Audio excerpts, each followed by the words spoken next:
Hello, well today I'm walking on the South Common. It's a place I haven't been to for very many years. To be more precise, I'm walking along the Viking Way, a footpath that runs along the top of the common. As you can see, it commands some splendid views of Lincoln. Now, as I mentioned, I haven't been here for a number of years, and since then, sorry, this is quite steep. Since then, they have built the International Bomber Command Centre. That's the Memorial Spire. It's a museum of sorts dedicated to the Bomber Command stations based in Lincoln during the Second World War. And it's been open to the public since 2018. Even better views of the city from here. There's a cathedral, and my house is there somewhere. Right, I'm going to shut up for a bit now. I'm going to try not to break my neck on the way down.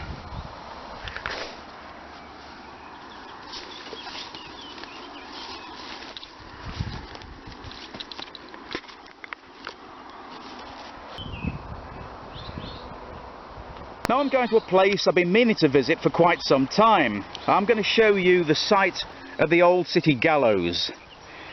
It's a beautiful day, so I shall visit a few places I haven't been for years along the way.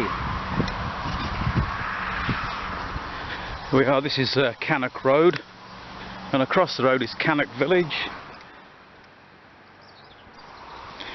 The village is not far from the site of the old Gallows, and it's a place I haven't been to for years, so let's go and have a look around. This is Kanak, a quaint little village situated 1 mile south from Lincoln. Now, All Saints Church here in Kanak dates back to Saxon times and was built on the site of a Roman villa. Roman artefacts have been found here, including a coin of the first Christian emperor Constantine.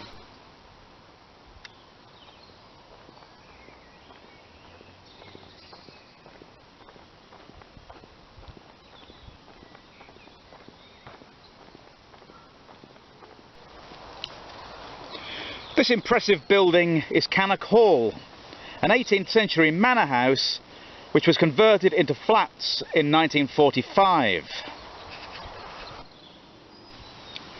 Kanak Hall was formerly the seat of the very influential Sibthorp family.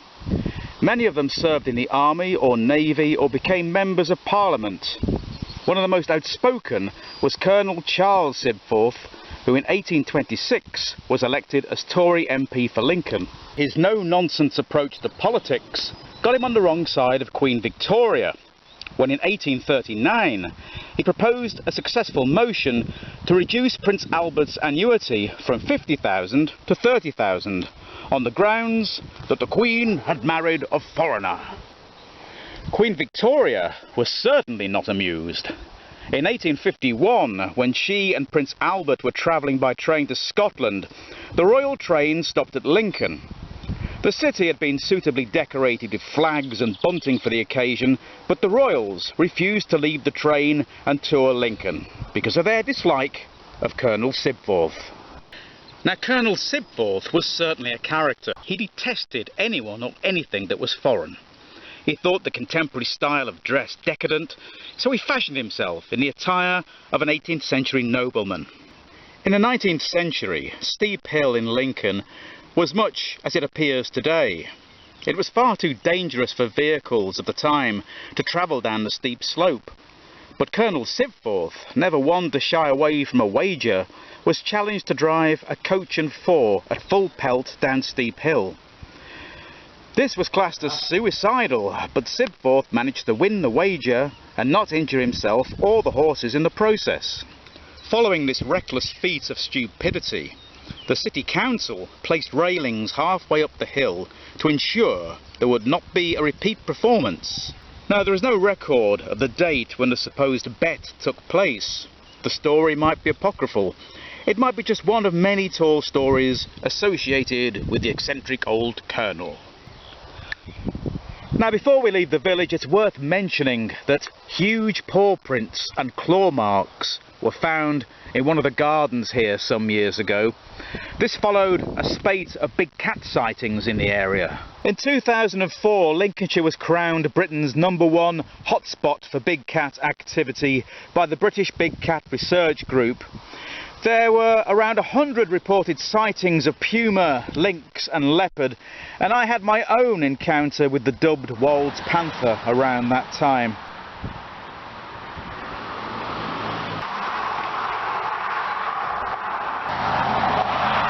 Right, we're at the foot of Kanak Hill, and the old Gallows is that away.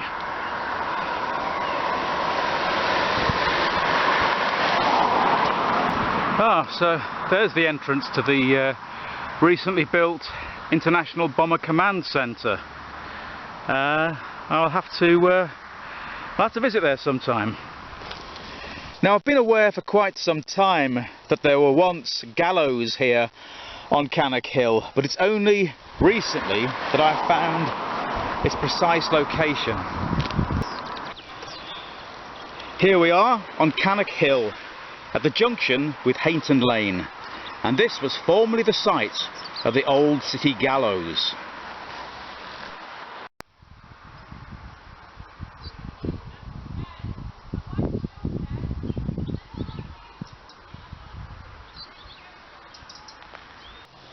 The gallows would most likely have been a construction of 2 vertical posts supported by a crossbeam. The prisoner was driven up on a horse and cart, a rope was placed around his neck, the horse was led away, leaving the prisoner hanging there choking. So not really hanging, it was more like slow strangulation. In 1846 the road was widened to accommodate stagecoaches, so a deep cutting was made near the top of the hill to ease the gradient. Hayton Lane had to be cut down to the new level, and the mound at the foot of the gallows was cut away for the purpose. The vicarage was built on the site, and at the time a number of human skeletons were unearthed, including the remains of a woman and a child who had evidently met with foul play, because a rusted dagger was found buried with them. Hard to imagine all the hangings that once took place at this very spot on the site of the old vicarage. Now, it'll come as no surprise that this area had a reputation for being haunted by all manner of ghosts, and travellers after dark would avoid it by using the lanes through Kanak village. Well, that was my little excursion around Kanak village and the old gallows. I hope you found it interesting. I'm going to continue my walk. Don't worry, I'm not going to bore you with that, because I'm sure that won't be interesting. But thank you for joining me, and I'll see you again next time.